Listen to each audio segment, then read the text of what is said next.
السلام علیکم ناظرین، میں رئیس اعظم حیدری کولکتہ انڈیا سے۔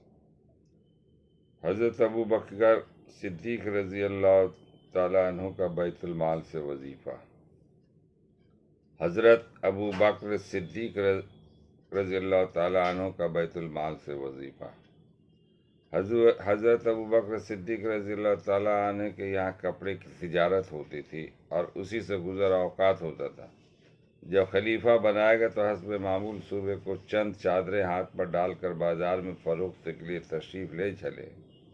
راستے میں حضرت عمر رضی اللہ تعالیٰ عنہ ملے، پوچھا کہاں چلے؟ فرمایا بازار جا رہا ہوں۔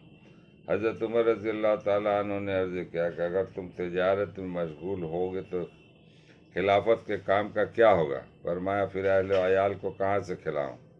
عرض کیا کہ ابو عبیدہ رضی اللہ تعالیٰ عنہ جن کو حضور نے امین ہونے کا لقب دیا ان کے پاس چلیں، وہ آپ کے لیے بیت المال سے کچھ مقرر کر دیں گے۔ دونوں حضرات ان کے پاس تشریف لے گئے تو انہوں نے ایک مہاجری کو جو اوسطاً ملتا تھا، نہ کم نہ زیادہ، وہ مقرر فرما دیا۔ ایک مرتبہ بیوی نے درخواست کی کہ کوئی میٹھی چیز کھانے کو دل چاہتا ہے۔ حضرت ابو بکر صدیق رضی اللہ تعالیٰ عنہ نے فرمایا کہ میرے پاس تو دام نہیں کہ خریدوں۔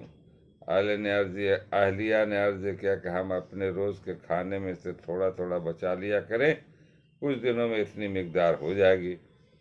آپ رضی اللہ تعالیٰ عنہ نے اجازت فرما دیا۔ اہلیہ نے کئی روز میں کچھ تھوڑے سے پیسے جمع کیے۔ آپ نے فرمایا کہ تجربہ سے یہ معلوم ہوا کہ اتنی مقدار ہمیں بیت المال سے زیادہ ملتی ہے، اس لیے جو اہلیہ نے جمع کیا تھا وہ بھی بیت المال میں جمع فرما دیا، اور آئندہ کے لیے اتنی مقدار جتنا انہوں نے روزانہ جمع کیا تھا اتنی اپنی تنخواہ میں سے کم کر دیا۔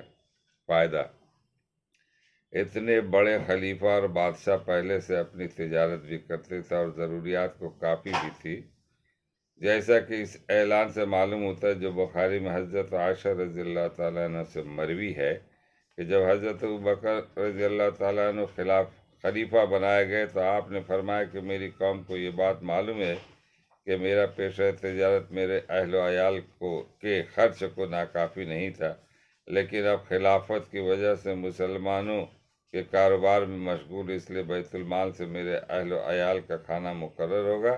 اس کے باوجود حضرت ابو بکر رضی اللہ تعالیٰ عنہ کا وصال ہونے لگا تو حضرت عائشہ کو وصیت فرمائی کہ میری ضرورتوں میں جو چیزیں بیت المال کی وہ میرے بعد آنے والے خلیفہ کے حوالے کر دی جائے۔ حضرت انس رضی اللہ تعالیٰ عنہ فرماتے ہیں کہ ان کے پاس کوئی دینار یا درہم نہیں تھا، ایک اونٹنی دودھ کی، ایک پیالہ، ایک خادم تھا، بعض روایت میں ایک اوڑھنا، ایک بچھونا بھی آیا۔ یہ اشیاء حضرت عمر کے پاس جب نیابت میں پہنچی تو آپ نے فرمایا کہ اللہ تعالیٰ ابو بکر پر رحم فرمائے کہ اپنے سے بعد والے کے مشقت میں ڈال گئے۔ یہ ہمارے اکابرین، ہمارے بزرگان دین، ہمارے صحابہ کرام کی یہ واقعہ تھا کہ اپنے بیت المال سے کتنی کم مقدار میں جو ہے نا وہ پیسے لیا کرتے تھے اور اپنی کفالت کرتے تھے۔ آج ہمارے وقت کے بادشاہ، وقت کے وزیر اعظم، وزیر اعلیٰ اور وزراء اور اس کے بعد جتنے بھی ارباب رکن ہیں، ان لوگوں کا حال دیکھیے کہ کس قدر خرچ کرتے، کیسی کیسی گاڑیاں خریدتے، کیسی کیسی بلڈنگیں کرتے اور کیسے کیسے جنا آشائش اور آج کی چیزیں ان کے پاس ہیں۔ اللہ تعالیٰ سب کا حساب لے لے گا ایک دن۔ یہ نادان ہیں، بالکل نادان، بیوقوف ہیں، جو آج یہ حکومت میں جو بیٹھے ہوئے لوگ جو انصاف نہیں کر رہے رعایا کے ساتھ، اللہ تعالیٰ ان کو چھوڑے گا نہیں۔ کہا جاتا ہے کہ جو بادشاہ عادل بادشاہ ہو ان کو بغیر حساب و کتاب کے جنت میں داخل کیا جائے۔ اللہ تعالیٰ ہم لوگوں کو پڑھنے اور سننے سے زیادہ عمل کرنے کی توفیق عطا فرمائے، ہر معاملے میں بچنے کی توفیق عطا فرمائے۔ السلام علیکم ناظرین، میں رئیس اعظم حیدری کولکتہ انڈیا۔ اس ویڈیو کو دور دور تک پھیلایا اور سبسکرائب کریں۔